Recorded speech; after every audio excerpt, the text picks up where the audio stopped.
یاد رکھیے طاغوتی قوتوں کے دو بڑے ہتھیار ہیں اس وقت، ایک ایران ہے اور دوسرا اسرائیل ہے۔ ہماری بدبختی یہ ہے کہ ہم صرف اور صرف سارا نزلہ اسرائیل پہ گراتے ہیں، لیکن اسرائیل اور ایران کے پس منظر میں جو کفریت طاغوتی قوتیں ہیں ان کا نام تک لینا ہم گوارا نہیں کرتے، بلکہ ان کا نام لیتے ہوئے ہماری پینٹیں گیلی ہو جاتی ہیں۔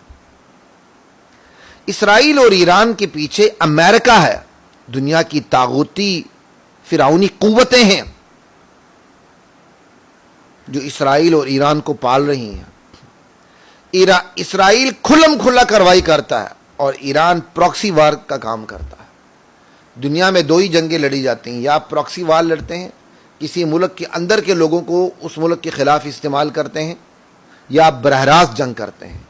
امت مسلمہ کے خلاف جب سے ہماری خلافت عثمانی ختم ہوئی ہے، یہ جنگ تسلسل کے ساتھ جاری ہے۔ ایران میں اسی مقصد کے لیے خمینی کا انقلاب لایا گیا، اسرائیل کو اسی مقصد کے لیے وجود دیا گیا۔ اسرائیل عالم عرب سے، عالم اسلام سے کھلی جنگ لڑتا ہے، اور ایران جو ہے وہ اندرونی جنگ لڑتا ہے۔ ہم سارا نزلہ صرف اسرائیل پر گراتے ہیں کہ یہود سب سے کیا کہتے ہیں بڑے دشمن ہیں، اور قرآن کی آیت بھی پڑھتے ہیں، وہ آیت میں بھی پڑھ سکتا ہوں، ایسی کوئی بات نہیں ہے، ٹھیک ہے۔ لیکن اس آیت کا یہ مطلب نہیں ہے کہ آپ یہود کی جو پشت پر طاقتیں ہیں ان کو نظر انداز کر دیں۔ یہود سہارا لیے بغیر کبھی بھی کام نہیں کر سکتا۔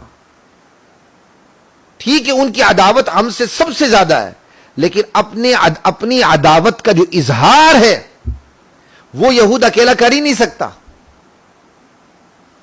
لَتَجِدَنَّ أَشَدَّ النَّاسِ عَدَاوَةً لِلَّذِينَ آمَنُوا الْيَهُودَ وَالَّذِينَ أَشْرَكُوا۔ تم اہل ایمان کے لیے عداوت میں سب سے شدید ترین کن کو دیکھو گے؟ صرف یہود نہیں، مشرکین کو بھی کہا گیا۔ تو کیا آج کے مسیحی مشرکین نہیں ہیں؟ لَتَجِدَنَّ أَشَدَّ النَّاسِ عَدَاوَةً لِلَّذِينَ آمَنُوا الْيَهُودَ وَالَّذِينَ أَشْرَكُوا۔ یہود اور مشرکین دونوں ہیں۔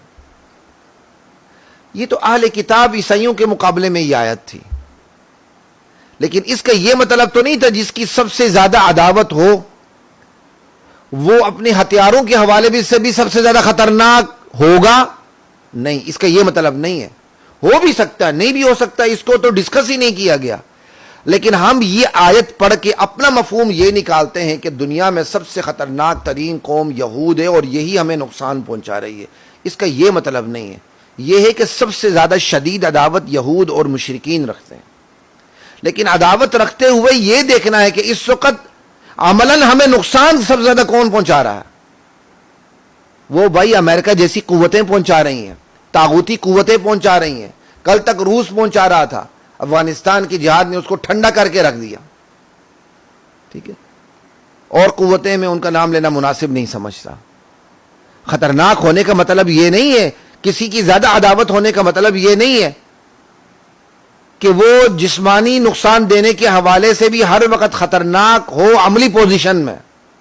یہود عملی پوزیشن میں کبھی بھی اکیلا خطرناک نہیں ہو سکتا جب تک کہ پیچھے سہارا نہ لے،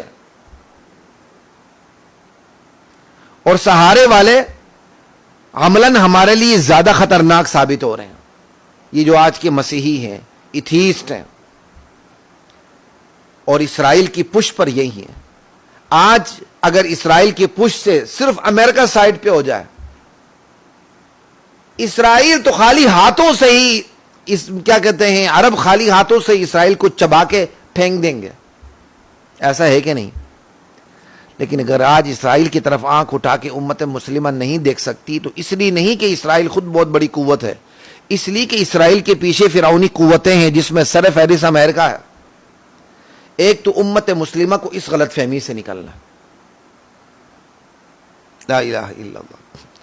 دوسری آپ کو میں تھوڑا سا دوسری حقیقت کی طرف جو توجہ دلانا چاہتا ہوں وہ یہ ہے، تھوڑا سا آپ تقابل کر لیں اسرائیل اور ایران کا، کس نے زیادہ نقصان دیا۔ میں اخوانی مزاج پارٹیوں کی بات نہیں کرتا جس میں ہمارے پاکستان میں سر فہرست جماعت اسلامی، ڈاکٹر اسرار صاحب کی جماعت اور دیگر جماعتیں، ہم ان کی بات ہی نہیں کرتے.